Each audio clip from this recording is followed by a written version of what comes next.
Yung kalabasa. Lagay ko na po yung sitaw.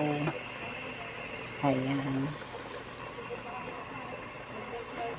Tsaka sili green. Ayan. Nilagay ko na yung unang katang gata. Ayan. Ilagyan ko na ng chicharon.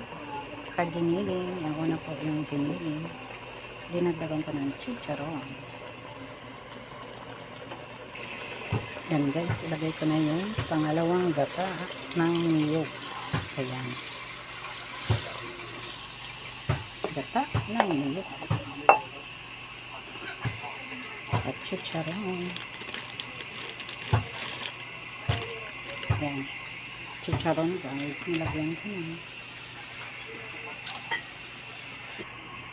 Ayan, yummy. Chicharon. Ayan guys.